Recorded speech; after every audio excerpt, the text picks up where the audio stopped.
Imagine करें कि 16 साल की उम्र में आपको पता चले कि जो आपके मॉम डैड हैं वो आपके असली मॉम डैड हैं ही नहीं। और आप जब पैदा हुए थे तो नर्स की एक गलती की वजह से आप एक अमीर घर में शान से जिंदगी गुजारने के बजाय एक गरीब घर में चले गए।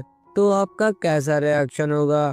और जो लड़की आपकी जगह हॉस्पिटल में बदली गई थी उसी से आपकी शादी होने वाली हो तो आपका कैसा रिएक्शन होगा?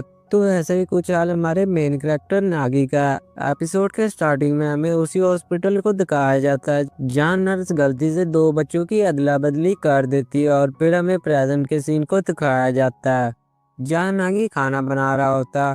और अब हमारे बेचारे नागी को पता चल चुका है कि ये उसके असली मॉम डैड नहीं है और इसके मॉम डैड कोई और हैं।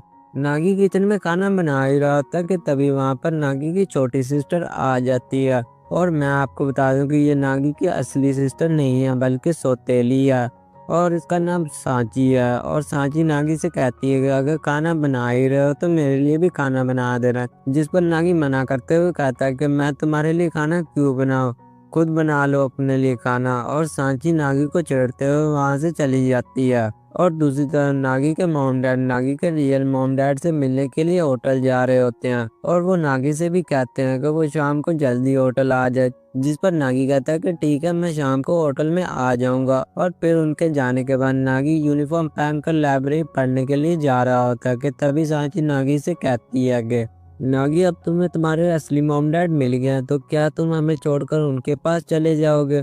और इतना कहते ही सांची रोने लगती है और वो बोलती है कि नागी तुम हमें छोड़कर मत जाओ। जिस पर हमारा हीरो सांची को चुप करवाते हुए कहता है कि सांची मैं तुम्हें छोड़कर कभी नहीं जाऊंगा और अगर मेरे रियल मॉम डैड ने मुझे साथ रखना भी चाहा तो मैं उनके साथ रहने से साफ इनकार कर दूंगा। और इन सभी के बाद हमें दिखाया जाता है कि नागी लाइब्रेरी की तरफ जा रहा होता है और यही सोच रहा होता है कि मेरे रियल मॉम डैड आखिर कैसे दिखते होंगे।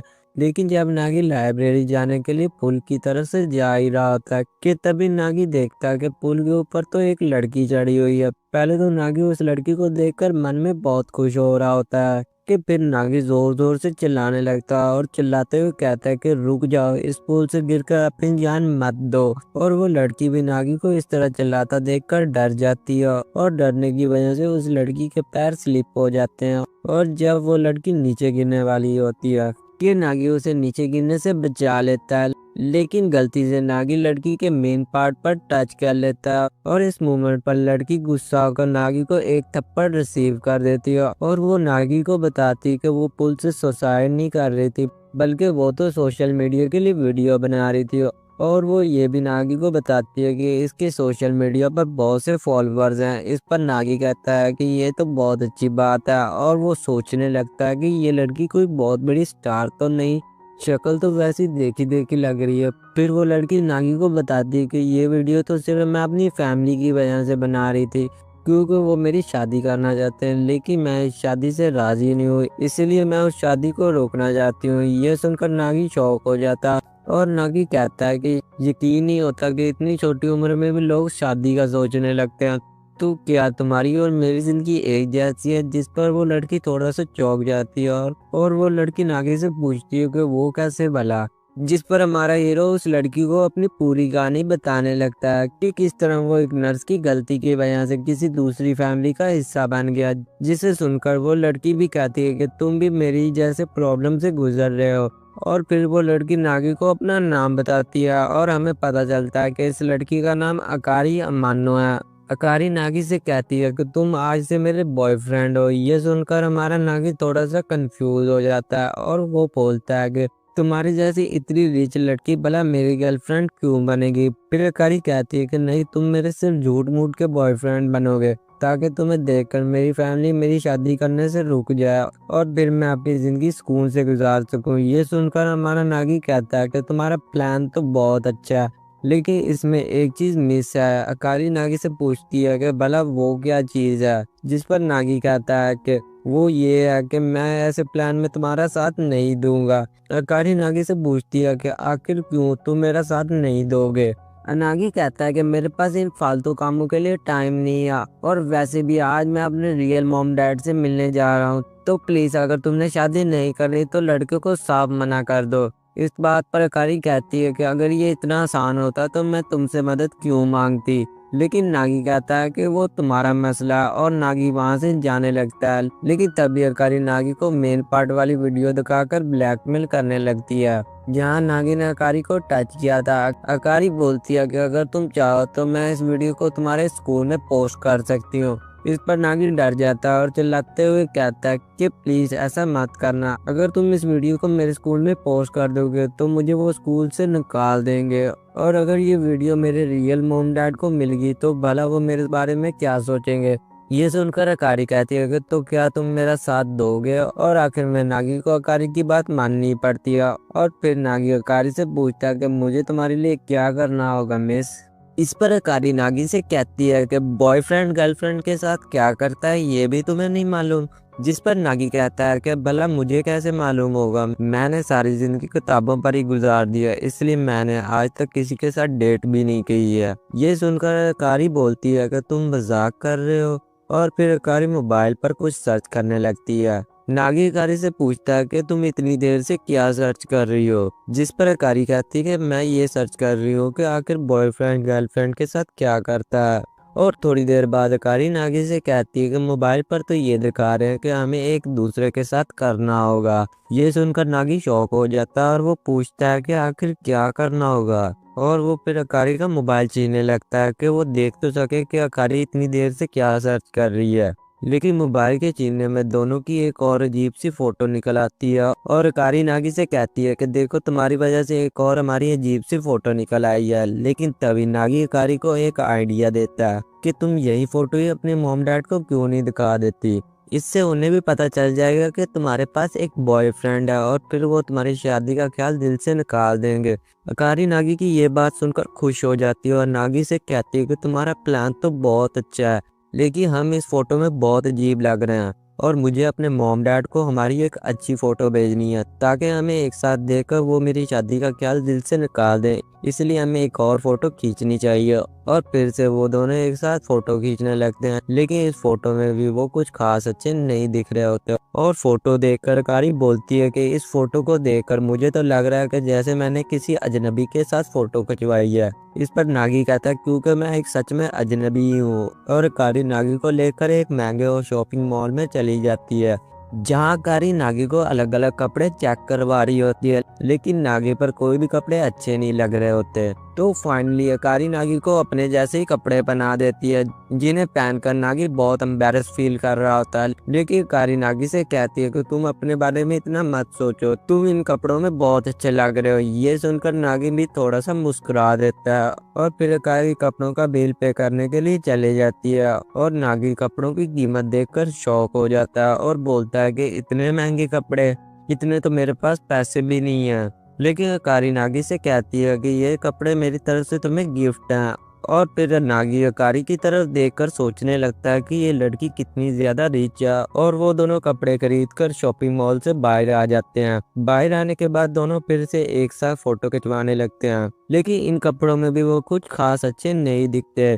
जिस पर अकारी बोलती है कि पहले से तो ठीक है, चलो मैं अब कपड़े बदल कर आती हूँ। और बाहर नागी सोच रहा होता है कि ये लड़की कितनी पागल है, एक फोटो के लिए इतने पैसे जाया कर लिए। फिर वो सोचता है कि क्या इसकी फैमिली माफिया गैंग से तो नहीं है।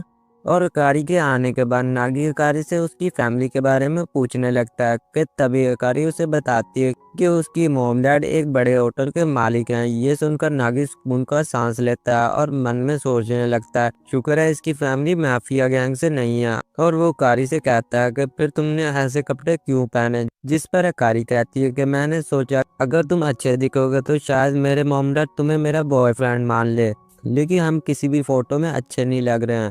नागी कहता है कि इतनी ज्यादा फोटो तो खिंचवा ली हैं, अब क्या रह गया बाकी।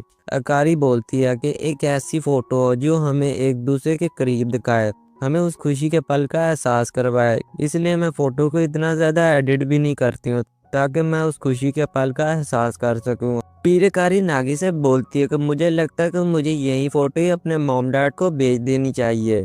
नागी अकारी से पूछता है कि ये तो वही फोटो है जो हमने पहली बार गलती से ली थी। अकारी नागी को बताती कि हाँ ये वही फोटो है, मुझे लगता है कि मुझे यही फोटो ही अपने मॉम डैड को भेज देनी चाहिए। क्योंकि इस फोटो में हम साथ तो लग रहे हैं। अकारी की बातें सुनकर नागी थोड़ा सा शाय फील करने लगता है और बोलता है कि जैसे तुम्हें ठीक लगे। और अकारी भी अपने मॉम डैड को वो फोटो भेज देती है। लेकिन अकारी के मॉम डैड उसे देखकर फौरन ही पहचान जाते हैं कि ये अकारी का असली बॉयफ्रेंड नहीं है और नकली है। इस पर अकारी चिल्लाते हुए कहती है कि इन्हें कैसे पता चल गया। जिस पर नागी कहता है कि मुझे तो पहले से ही पता था, इसलिए मॉम डैड से कोई भी बात नहीं छुप सकती। अकारी कहती है कि अगर ये झूठ है तो हमें इसे सच करना होगा। ये बात सुनकर नागी चौंक जाता है और कहता है कि तुम्हारे कहने का क्या मतलब है, मैं तुम्हारा अब सचमुच बॉयफ्रेंड बन जाऊं। अकारी कहती है तो फिर तुम्हारे पास और कोई अच्छा आइडिया है इससे। ये दोनों इसी तरह ही एक दूसरे पर चिल्ला रहे होते हैं। तभी वहां पर 3 लड़के आ जाते हैं और उनमें से एक लड़का अकारी से चिल्लाते हुए बोलता है कि अकारी, ये तुम्हारे साथ लड़का कौन है। अकारी कहती है कि अब ये तीनों लड़के कहाँ से आ गए। नागी अकारी से पूछता है कि क्या इन लोगों को तुम जानती हो। अकारी फिर नागी को बताती है कि कुछ लोगों ने मेरी प्राइवेट फोटो इंटरनेट पर पोस्ट कर दी थी, तब से ये लोग मेरे पीछे पड़े हुए हैं। फिर वो तीनों लड़के भी अकारी और नागी के पास आ जाते हैं और वो अकारी से पूछते हैं कि तुमने तो हमें कहा था कि तुम्हारा तो कोई बॉयफ्रेंड नहीं है, तो ये फिर कौन है। फिर नागी अकारी के आगे आता है और इन्हें बताता है कि मैं इसका रियल में बॉयफ्रेंड नहीं हूँ और मैंने इसे अभी तक छुआ भी नहीं है। लेकिन फिर अकारी नागी से कहती है कि इन लोगों के क्यों मुंह लग रहे हो, चलो चलते हैं यहाँ से। लेकिन तभी उनमें से एक लड़का नागी पर अटैक कर देता है। लेकिन हमारा नागी इसके मुंह पर एक जोरदार पंच मारता और नागी फुल हीरो स्टाइल में कहता है कि आज के बाद अकारी के आसपास भी ना दिखना ही। ये सुनकर वो लड़के वहां से भाग जाते हैं। ये सब देखकर अकारी नागी से बहुत ज्यादा इम्प्रेस होती है और बोलती है कि तुम तो यार बड़े छुपे रुस्तम निकले। जिस पर नागी कहता है कि ये हमारी फैमिली का असूल है, पिट कर आ जाओ लेकिन पीठ दिखा कर नहीं। ये सब सुनकर अकारी भी सोच लेती है कि वो भी अपने फियांसे के मुंह पर एक जोरदार पंच मारेगी, जिससे वो खुद ही शादी से इनकार कर देगा। नागी भी कहता है कि अगर तुम्हें ये प्लान अच्छा लगता है तो इसे आजमा कर देख लो। और ये दोनों इसी तरह ही बातें कर रहे होते हैं कि वहाँ पर अकारी का ड्राइवर आ जाता है और वो कहता है कि मैम आपके जाने का टाइम हो गया।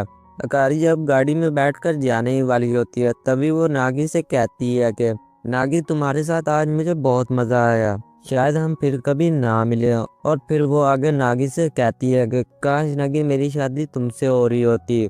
लेकिन फिर वो बाद में बदल कर कहती है कि ये सिर्फ जोक था और गाड़ी वहां से चली जाती है। और गाड़ी के जाने के बाद नागी कहता है कि वैसे भी मैं शादी के लिए कभी राजी ना होता। और वो फिर टाइम देखता है और बोलता है कि शिट यार, मैं होटल जाने के लिए लेट हो गया। और फिर हमें दिखाया जाता है कि नागी होटल पहुंच चुका है, जहां वो अपने रियल मॉम डैड और नकली मॉम डैड से मिलता है। नागी तो अपने रियल मॉम डैड को देखकर सोचने लगता है कि आखिर ये है मेरे असली मॉम डैड, वैसे शक्ल तो मिलती जुलती है। नागी ऐसा कुछ ही अपने मन में सोच रहा होता है कि नागी की मम्मी से बताती है कि हम दोनों फैमिली ने तुम्हारे आने से पहले कुछ सोचा है। हम दोनों फैमिली हमेशा एक साथ रहना चाहते हैं, इसलिए हम ये चाहते हैं कि तुम इनकी बेटी से शादी कर लो। नागी ये सुनकर मन में कहता है कि शादी, वो भी इनकी लड़की से। फिर नागी के रियल मॉम डैडी से बताते हैं कि हमें तो यकीन नहीं होता कि तुम हमारी लड़की के बॉयफ्रेंड हो। और ये सुनकर नागी भी अपने मन में कहता है कि आखिर किसका बॉयफ्रेंड, कहाँ का बॉयफ्रेंड। और फिर वहाँ पर वो लड़की आ जाती है जो और कोई नहीं बल्कि अकारी होती है। और हमें पता चलता है कि अकारी ही उनकी बेटी है जिससे नागी की शादी होने वाली है। और ये दोनों एक दूसरे को देखकर शॉक हो जाते हैं। और फिर नागी अकारी को बताता है कि ये सब कुछ गलती से हुआ है। और कारी भी यही कहती है कि ये सब कुछ गलती से हुआ और कारी नागी को मारने के लिए आगे बढ़ती है। और फिर हमें अगले दिन का सीन दिखाया जाता है जहाँ नागी स्कूल आया होता है कि तभी नागी से एक लड़की टकरा जाती है और इस लड़की का नाम हीरो होता है। और हीरो जब उठकर वहां से जाने लग गया लेकिन तभी नागी उसे रोक लेता है और चिल्लाते हुए कहता है कि हीरो, मैं तुमसे ज्यादा नंबर लेकर ही रहूंगा। इस पर हीरो पूछती है कि आखिर तुम हो कौन, जिस पर नागी उसे अपना नाम बताता है। दरअसल नागी हीरो से इसलिए ज्यादा नंबर लाना चाहता था क्योंकि एक बार हीरो ने खुद ही कहा था कि जो मुझसे ज्यादा नंबर लेकर आएगा उसके साथ मैं डेट पर चलूंगी। इसलिए नागी हीरो से ज्यादा नंबर लाना चाहता है ताकि वो उसके साथ डेट पर जा सके।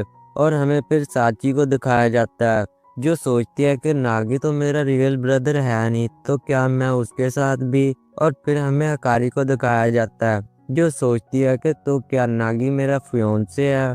और फिर ये एपिसोड यहीं खत्म हो जाता है। तो एपिसोड 2 के स्टार्टिंग में हमें नागी के घर को दिखाया जाता है, जहाँ नागी के मॉम डैडी से बताते हैं कि अकारी यहाँ पर आ रही है, जिस पर नागी कहता है कि अकारी यहाँ हमारे घर पर आ रही है, लेकिन वो यहाँ पर क्या करने आ रही है। इस पर नागी की मॉम बोलती है कि तुम इतना चौंक क्यों रहे हो, आखिर तुम्हारी और अकारी की शादी होने वाली है, तो वो जब चाहे यहाँ पर आ सकती है। लेकिन नागी बोलता है कि मुझे तो उससे शादी नहीं करनी। ये बात सुनकर नागी के डैड कहते हैं तो क्या अब तुम हमारी मर्जी के खिलाफ जाओगे, दूं क्या एक कान के नीचे। फिर नागी की मॉम नागी से बोलती है कि क्या बात है नागी, शादी से मना करने की कोई खास वजह है। इतना कहते हैं नागी फिर गहरी सोच में चले जाता है और हमें फिर फ्लैशबैक दिखाया जाता है जहाँ नागी पहली बार स्कूल में हीरो से मिलता है और हीरो को देखते ही नागी को हीरो से पहली नजर का प्यार हो जाता है। लेकिन वो उसके बारे में अपने मॉम डैड से तो नहीं कह सकता था, इसलिए वो अपनी मॉम से झूठ बोल देता है कि ऐसी कोई बात नहीं है। इस पर नागी की मॉम कहती है तो ठीक है नागी, मुझे और तुम्हारे डैड को कोई काम पर जाना है, इसलिए तुम अकारी का ख्याल रखना। लेकिन नागी कहता है कि मुझे अपने एग्जाम की तैयारी करनी है और वैसे भी आप लोगों ने उसे बुलाया, तो आप लोग देख लें कि उसे कैसे हैंडल करना है। लेकिन नागी की मॉम शर्माते हुए कहती है कि तुम्हें किसने कहा कि हमने उसे बुलाया, वो खुद तुमसे मिलना चाहती है। ये सुनते नागी सदमे में चले जाता और सोचने लगता है तो क्या अकारी भी मुझसे शादी करना चाहती है। लेकिन पहले तो वो शादी के लिए मना कर रही थी, तो फिर उसे अचानक क्या हो गया, कहीं मैं उसे अच्छा तो नहीं लगने लग गया। नहीं, ऐसा नहीं हो सकता, मैं उसके साथ शादी नहीं कर सकता। फिर वो सोचता है कि आज मॉम डैड घर पर नहीं है, चलो जब वो घर पर आएगी तो मैं उसे बता दूंगा कि मैं उसका नहीं हो सकता, क्योंकि मैं तो पहले किसी को दिल दे चुका हूँ। फिर नागी घर की साफ सफाई करने के बाद अकारी के आने का इंतजार करने लगता है। लेकिन काफी देर इंतजार करने के बाद जब अकारी नहीं आती तो नागी सोचने लगता है कि आखिर इतनी देर होगी, अकारी अब तक आई क्यों नहीं, कहीं उसने मुझसे मिलने का प्लान कैंसिल तो नहीं कर दिया। यही सोचकर नागी घर के बाहर देखता है तो वो देखता है कि अकारी तो घर के बाहर ही बैठी हुई है। नागी अकारी से पूछता है कि तुम यहाँ नीचे बैठकर क्या कर रही हो, अंदर क्यों नहीं आई। लेकिन अकारी उल्टा नागी पर ही चिल्लाने लगती है कि यहाँ मैं तुम्हारे इतनी देर से इंतजार कर रही हूँ, तुमने आने में इतनी देर क्यों कर दी। इस पर नागी कहता है कि यहाँ पर डोरबेल लगी तो हुई है, इसलिए तुमने बजाया क्यों नहीं। अकारी कहती है बात तो तुम्हारी ठीक है, वैसे मुझे डोरबेल के बारे में नहीं पता। क्या तुम्हें अब डोरबेल के बारे में भी नहीं पता, हद है यार, चलो अब अंदर आ जाओ। फिर नागी और अकारी दोनों घर के अंदर चले जाते हैं। घर के अंदर जाते ही नागी अकारी से कहता है कि कोई अच्छी सी जगह देखकर वहां पर बैठ जाओ। नागी की ये बात सुनकर अकारी ठीक है कहती है, लेकिन अकारी बुक शेल्फ के ऊपर ही बैठ जाती है। नागी अकारी पर चलाते हुए कहता है कि यहाँ पर कहाँ बैठ गई तुम। अकारी कहती है कि तुमने खुद ही कहा था कि जहाँ जगह मिले वहां पर बैठ जाओ। फिर नागी अकारी को बताता है कि मैंने तुम्हें टेबल के पास बैठने को कहा था। अकारी बोलती है क्या तुम वहां पर नीचे बैठते हो। नागी कहता है तुम क्या हमेशा खड़ी रहती हो और तुमने बाहर जूते क्यों नहीं उतारे। ये सुनकर अकारी चौंक जाती है और अकारी नागी से जूता बाहर ना रखने की वजह से माफी मांगती है। और जूता उतारने के बाद जब वो दोनों टेबल के पास बैठ जाते हैं तो नागी सोचने लगता है कि अभी शादी से इनकार करना ठीक नहीं होगा, मुझे सही मौके का इंतजार करना होगा। तभी अकारी नागी से बोलती है कि नागी तुम क्या मुझे अपना घर दिखाओगे। नागी कहता है क्यों नहीं, आसपास नजर उठाकर देख लो। अकारी कहती है कि कहाँ पर देखूं। नागी कहते हैं यहीं आसपास देख लो, यही हमारा छोटा सा घर है। ये सुनते ही नागी चिल्लाते हुए कहती है कि क्या इतना सही तुम्हारा घर है। ये सुनकर हमारा भाई सदमे में आ जाता है और बोलता है कि हाँ यही मेरा छोटा सा घर है। अकारी बोलती है चुप हो जाओ, मुझे ऐसा मजाक बिल्कुल पसंद नहीं। इस पर नागी भी कहता है कि मुझे भी तुम्हारे जैसे लोग बिल्कुल पसंद नहीं। अकारी फिर बोलती है कि ठीक है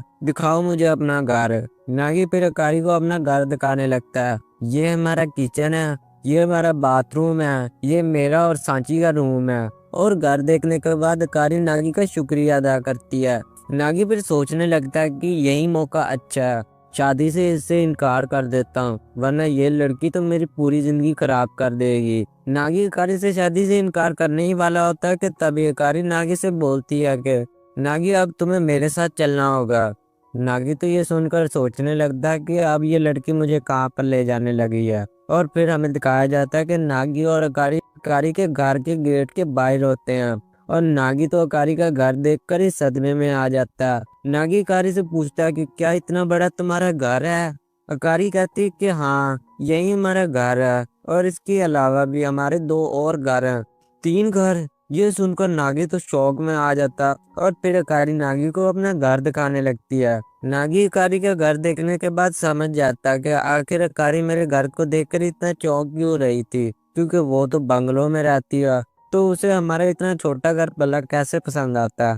फिर नागी सोचता है कि काश हमारी बचपन में अदला बदली ना हुई होती, आज अकारी मेरे घर में रह रही होती और मैं उसके बंगले में रह रहा होता। फिर नागी सोचता है कि नहीं, हम दोनों अलग अलग हैं, हमारी कभी शादी हो ही नहीं सकती। इसकी जिंदगी कोई और है, मेरी जिंदगी कोई और है, इसलिए मुझे अकारी से शादी से इनकार करना ही होगा। लेकिन जब वो अकारी से शादी से इनकार करने ही वाला होता है, उससे पहले ही अकारी नागी से शादी के लिए इनकार कर देती है। और अकारी नागी से बोलती है कि नागी, सच बताना, तुम वहाँ खड़े होकर मुझसे शादी करने के बारे में सोच रहे थे ना। नागी कहता है कि नहीं, मैं ऐसा कुछ भी नहीं सोच रहा था, तुम्हें गलतफहमी हुई है। अकारी कहती है कि क्या सच में? मैंने तो अपने मॉम डैड से पहले ही कहा था कि हमारी कभी जोड़ी बन ही नहीं सकती, तुम जैसे झंडू से तो मुझे शादी नहीं करनी। अकारी की बात सुनकर नागी सदमे में चला जाता और फिर वो अकारी से पूछता है कि तो फिर तुम मुझसे मिलना क्यों चाहती थी। अकारी बताती है कि वो तो मैं तुम्हारे मॉम डैड से मिलना चाहती थी, लेकिन वो घर पर नहीं थे, इसलिए मैं तुम्हारे साथ टाइम पास कर रही थी। नागी अकारी को बताता है कि मेरे मॉम डैड एक होटल चलाते हैं, इसलिए वो रात को देर तक घर आते हैं। अकारी नागी से कहती कि क्या तुम अब मुझे उनके पास ले चलोगे। नागी पूछता है कि आखिर वो क्यों।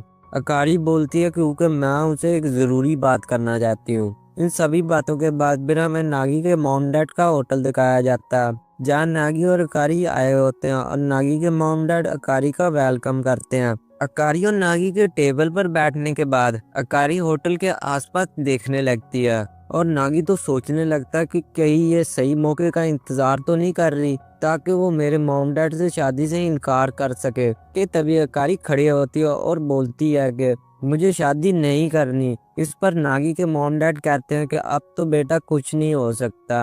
अकारी चिल्लाते हुए कहती है कि चुप हो जाओ, ये फैसला करने वाले आप लोग कौन होते हैं, बच्चों का कोई हक नहीं। इस पर नागी के मॉम डैड कहते हैं कि तुमने अपनी हद पार कर ली है, माँ बाप का इतना भी हक नहीं कि वो अपने बच्चों की शादी कर सके।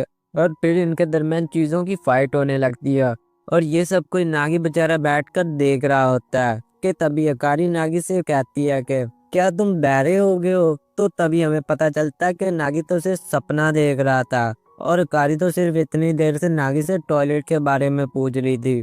और अकारी को टॉयलेट के बारे में बताने के बाद अकारी वहां से चली जाती है। तब नागी अपने मन में कहता है मुझे कुछ करके इनकी लड़ाई रोकनी होगी।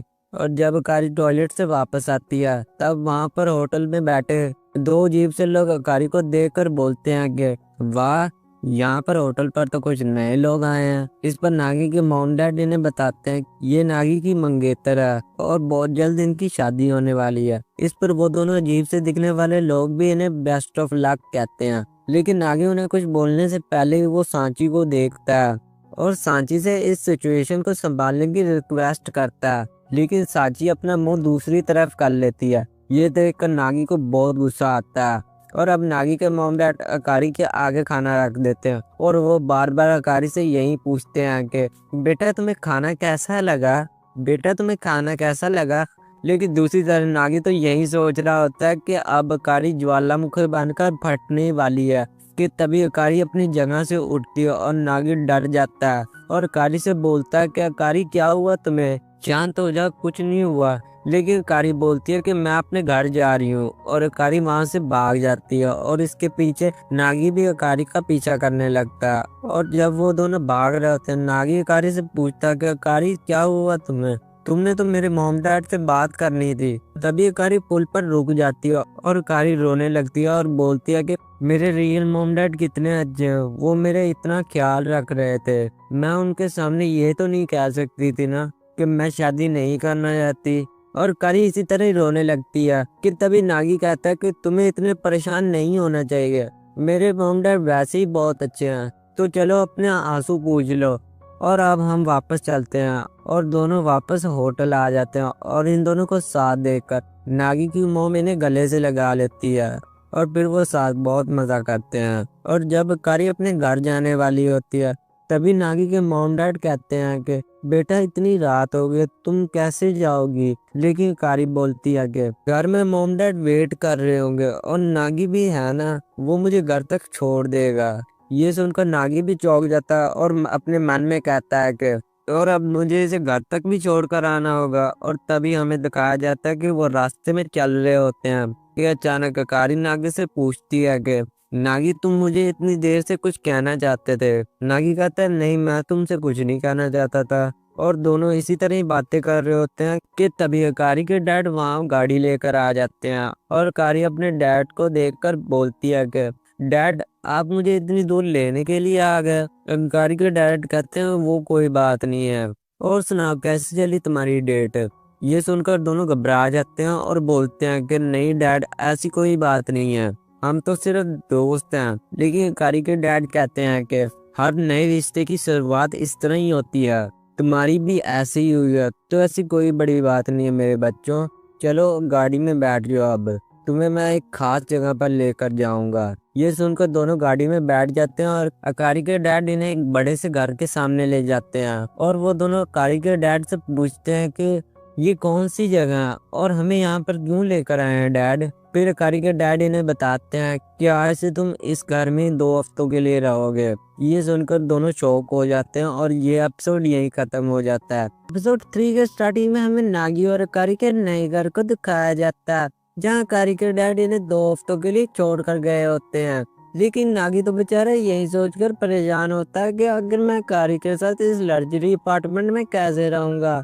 वही दूसरी कारी तो सिर्फ इसे देख रही होती है और बोलती है कि अगर तुम क्यों पागलों की तरह हरकतें करी जा रहे हो। नागी कहता है कि पहले तो मुझे जबरदस्ती गाड़ी में बिठाया गया और मुझे फिर इस अनजान जगह पर लाया गया। तुम्हारे डैड सच में बहुत ज्यादा अजीब हैं। अकारी कहती है कि जब तक हम यहाँ पर है उस वक्त तक हम किसी की जिंदगी में इन्वॉल्व नहीं होंगे। नागी अकारी की ये बात मान जाता और फिर अकारी अपने कमरे में चली जाती है। अकारी के जाने के बाद नागी सोच रहा होता है कि आखिर मैं अपने एग्जाम की तैयारी भला कैसे करूं। लेकिन तभी नागी को रियलाइज होता है कि मैं तो इस घर में अकेला हूँ, तो मैं तो किसी डिस्ट्रैक्शन के बगैर अपनी पढ़ाई कर सकता हूँ। और फिर वो अपने मन में कहता है कि अब तो मुझे फर्स्ट आने से कोई भी नहीं रोक सकता। और फिर हमें सुबह के सीन को दिखाया जाता है जहाँ अभी नागी सोकर उठा होता है और अचानक उसे अकारी की चीखने की आवाज आती है। ये सुनकर नागी थोड़ा सा चौंक जाता है और भागकर नीचे की तरफ जाता है। लेकिन जब नागी अकारी के रूम में जाता है तो वो क्या देखता है कि अकारी अपने कपड़े बदल रही है। और ये देखकर नागी डर जाता है और फौरन अकारी के रूम से बाहर आ जाता है। अकारी नागी से कहती है कि तुम नॉक करके नहीं आ सकते। और नागी अकारी से अपनी इस हरकत पर माफी मांगता है और अकारी से पूछता है कि आखिर तुम चिल्ला क्यों रही थी, मुझे लगा घर में कोई चोर आ गया। और फिर अकारी कपड़े बदलने के बाद नागी को अपने रूम में आने देती है। नागी के अंदर आने के बाद अकारी उसे अपनी प्रॉब्लम बताती है जिसकी वजह से वो चिल्ला रही थी। लेकिन वो और कोई नहीं बल्कि एक छिपकली होती है जिसे देखकर अकारी डर जाती है और नागी को इसे बाहर निकालने के लिए कहती है। लेकिन नागी तो खुद ही इसे देखकर डर जाता है और मदद की दुआएं मांगने लगता है, जो देखकर आखिर अकारी को खुद ही इसे बाहर निकालना पड़ता है। और फिर अकारी नागी का मजाक उड़ाते हुए कहती है कि तुम्हारी हिम्मत की तो मैं दाद देती हूँ। और इन सभी के बाद हमें नागी को दिखाया जाता है जो अपना मोबाइल लेकर पढ़ने के लिए जाने लगता है। लेकिन वो देखता है कि मोबाइल की बैटरी तो नहीं है और वो ये देखकर चिल्लाने लगता है कि क्या यार, इस मोबाइल को अभी ही बंद होना था, मेरे पास तो चार्जर भी नहीं है, अब मैं कैसे यहाँ पर 2 हफ्तों के लिए पढ़ूंगा। नागी ये सब कुछ कह ही रहा था कि तभी नागी कारी के रूम की आवाज सुनता है जहाँ एक डिलीवरी बॉय कारी के लिए उसकी बुक्स लेकर आया होता है। और कारी उस डिलीवरी बॉय से कहती है कि आखिर तुम ये बुक्स क्यों लेकर आए हो, मैंने कौन से यहाँ पर पढ़ना है। और बाहर खड़ा नागी कारी की ये बातें सुनकर बहुत खुश होता है और वो कारी से बुक्स मांगने के लिए जाने लगता है। लेकिन तभी उसे रियलाइज होता है कि हम दोनों ने तो एक दूसरे की जिंदगी में इंटरफेस ना करने का वादा किया है। और नागी ये सब कुछ सोचकर वहाँ से खाली हाथ वापस आ जाता है। लेकिन अगले सीन में हमें दिखाया जाता है कि नागी नीचे लेटकर अकारी से बुक्स मांगने लगता है कि अगर तुम्हें इन बुक्स की जरूरत नहीं तो ये बुक्स मुझे दे दो। इस पर अकारी कहती है कि मुझे तो लगा हमारे बीच कुछ बात हुई है कि हमने एक दूसरे की जिंदगी में कभी इंटरफेस ना करने का वादा किया था, लेकिन फिर भी मैं एक शर्त पे तुम्हें ये बुक्स दे सकती हूँ। फिर हमें दिखाया जाता है कि नागी एक लाइट लेकर खड़ा हुआ होता है और कारी उसे कहती है कि ठीक से अपना काम करो वरना तुम्हें कोई बुक्स नहीं मिलेंगी। ये सुनकर नागी को गुस्सा तो आ रहा होता है, लेकिन वो बुक्स की वजह से अपने गुस्से पर कंट्रोल रखता है। फिर वो सोचता है कि आखिर क्यों कारी इतनी ज्यादा फेमस है, क्योंकि वो है इतनी ज्यादा खूबसूरत। और नागी कारी की फोटो देखकर ब्लश करने लगता है, जिस पर कारी नागी से पूछती है कि आखिर तुम ये क्या कर रहे हो। कारी को इस तरह देखकर नागी डर जाता और वो कारी के साथ बेड पर गिर जाता है और इनकी एक साथ फोटो क्लिक हो जाती है। नागी को अपने इतने ज्यादा करीब देखकर कारी नागी के मेन पार्ट पर एक जोरदार पंच मारती है और फिर वो फोटो देखने लगती है और वो नागी से कहती है कि आखिर ये तुमने जानबूझ के किया था ना। लेकिन इस पर नागी कोई जवाब नहीं देता और ब्लश करने लगता है। फिर कारी नागी से कहती है कि हमें बाहर चलकर फोटो खींचनी चाहिए और बाहर जाकर नागी कारी की बहुत ज्यादा फोटो खींचता है, जिसे देखकर कारी नागी से कहती है कि ये फोटो ठीक ही है, चलो इस पेड़ के पास मेरी कुछ फोटो खींचो। लेकिन नागी कहता है कि अब रात होने वाली है इसलिए हमें चलना चाहिए। लेकिन कारी नहीं मानती तो फिर नागी कारी के ऊपर पानी फेंककर उसकी फोटो खींचने लगता है। इस पर कारी नागी से पूछती है कि आखिर ये क्या कर रहे हो तुम, जिस पर नागी कारी को वो फोटो दिखाता है जो उसने खींची थी।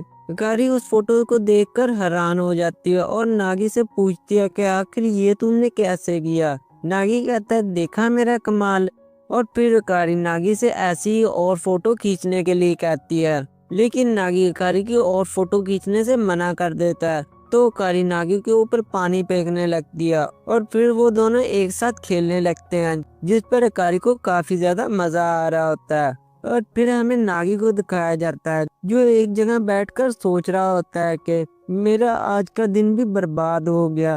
वहीं दूसरी तरफ कारी तो कह रही होती है कि ये फोटो कितनी अच्छी आई हैं, ये तो पक्का वायरल जाएंगी। और फिर कारी नागी से कहती है कि मैंने अपनी बुक्स तुम्हारे कमरे के बाहर रख दी हैं जैसे मैंने प्रॉमिस किया था। फिर कारी नागी से पूछती है कि आखिर तुम पढ़ाई को लेकर इतना सीरियस क्यों हो, जिस पर नागी कारी को बताता है कि तुमने मेरा घर देखा ही हुआ है, मैं बस ये चाहता हूँ कि मेरे मॉम डैड एक बेहतरीन जिंदगी गुजारे और इन्हें कोई भी काम ना करना पड़े। नागी फिर कारी से पूछता है कि तुम सोशल मीडिया को इतना ज्यादा पसंद क्यों करती हो, जिस पर कारी कहती है कि सोशल मीडिया की मदद से आप दुनिया में किसी से भी बात कर सकते हैं। इस पर नागी कहता है कि ये तो नहीं हो सकता ना कि तुम दुनिया के बाहर के लोगों से बात करो। नागी की ये बात सुनकर कारी कहती है कि दरअसल मैं किसी के साथ जुड़ना चाहती हूँ। नागी पूछता है कौन है वो, किसके साथ तुम जुड़ना चाहती हो।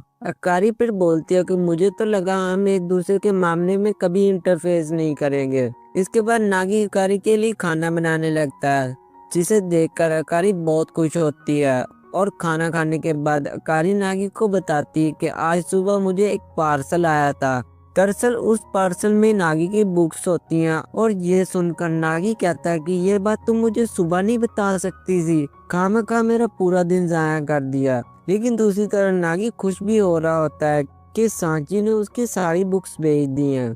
इन सभी के बाद हमें सुबह के सीन को दिखाया जाता है जहाँ नागी अपने स्कूल की तरफ जा रहा होता है। वहीं दूसरी तरफ कारी भी सीढ़ियों से नीचे आ रही होती है और नागी कारी को देखकर शॉक हो जाता है, क्योंकि कारी अभी भी अपने स्लीपिंग सूट में थी। और तभी कारी नागी से कहती है कि वो उसे घूरना बंद करे और अपने स्कूल में जाए।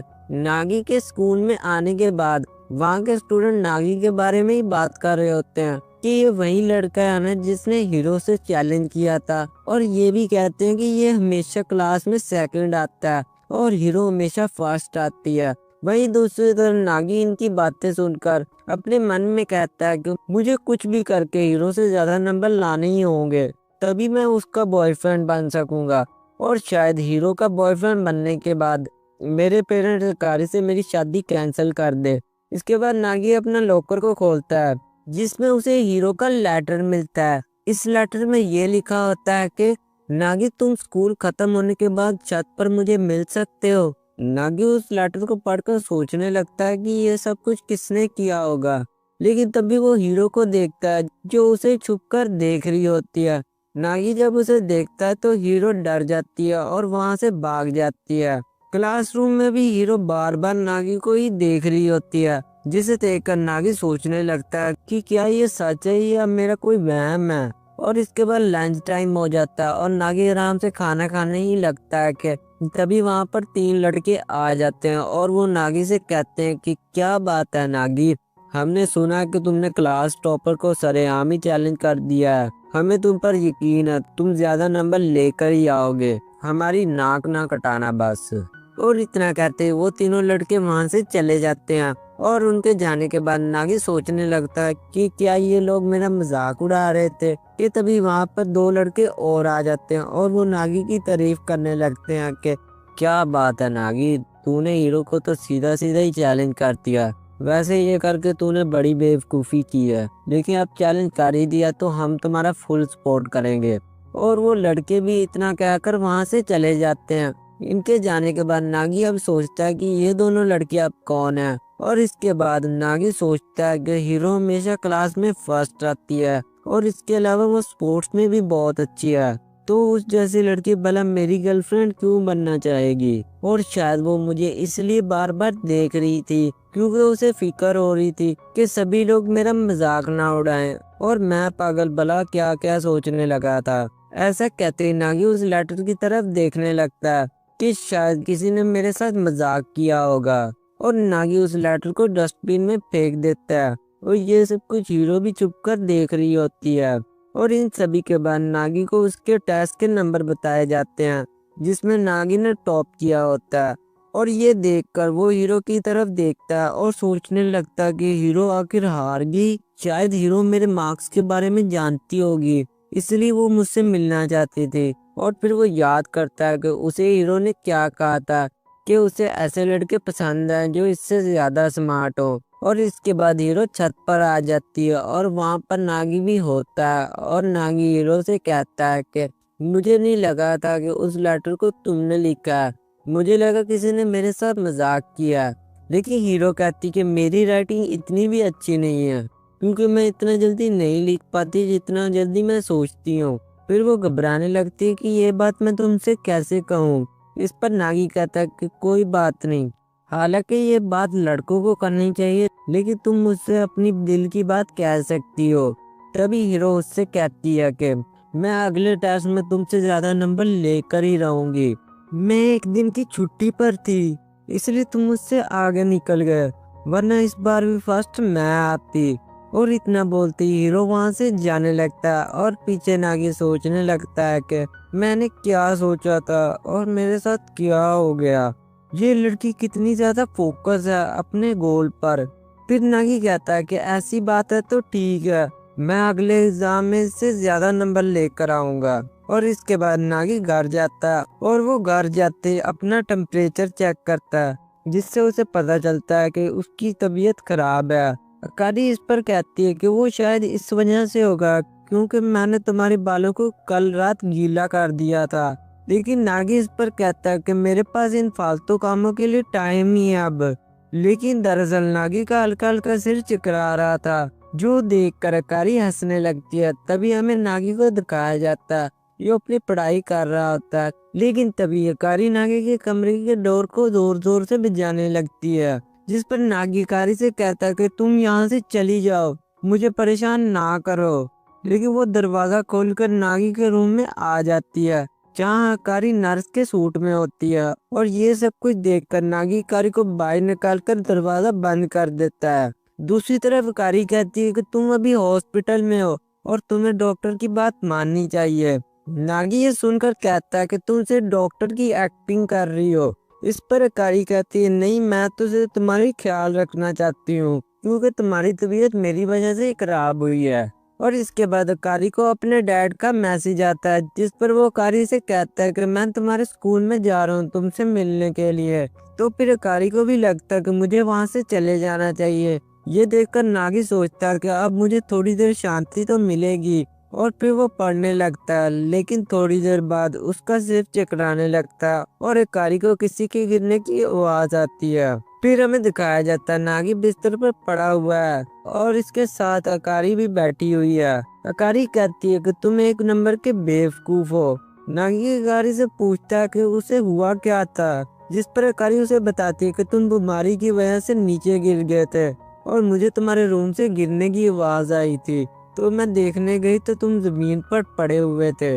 मैंने तुम्हें तुम्हारी बिस्तर पर बैठाना चाहा, लेकिन तुम्हारे बेड में जगह नहीं थी, इसलिए मैं तुम्हें अपने रूम में ले आई। इसके बाद अकारी नागी से पूछती है कि इतना सब कुछ तुम क्यों कर रहे हो, इस तरह करके तुम कभी भी फास्ट नहीं आ सकते। नागी ये बात सुनकर अकारी से पूछता है कि आखिर तुम्हें कैसे पता कि मैं फर्स्ट आना चाहता हूँ। इस पर अकारी बताती है कि तुम सोते वक्त भी यही बात बोल रहे थे कि मैंने फर्स्ट आना है, मैंने फर्स्ट ही आना है। आगे वो कहती है कि मैंने कभी भी किसी को इतनी मेहनत करते हुए नहीं देखा। ये देखकर मैं तुमसे काफी इम्प्रेस हुई नागी। नागी फिर याद करता कि किस तरह हर कोई उसकी मेहनत का मजाक उड़ाता था, लेकिन कभी भी कोई भी इसकी मेहनत की तारीफ नहीं करता था। नागी फिर अगले दिन स्कूल के लिए तैयार होने लगता और तभी अकारी सोकर उठती है और नागी स्कूल की तरफ जा रहा होता है। और फिर हमें हीरो को दिखाया जाता है जो खुद भी स्कूल की तरफ जाने लगती है कि तभी हीरो की मॉम कहती है कि तुम्हें इतनी ज्यादा पढ़ाई करने की कोई जरूरत नहीं है। लेकिन हीरो इस पर कहती है कि उसे हर हाल में फर्स्ट आना ही होगा। और ये एपिसोड यहीं खत्म हो जाता है। तो गाइज अगर आपको ये वीडियो अच्छी लगी तो इसे लाइक करें। Good bye.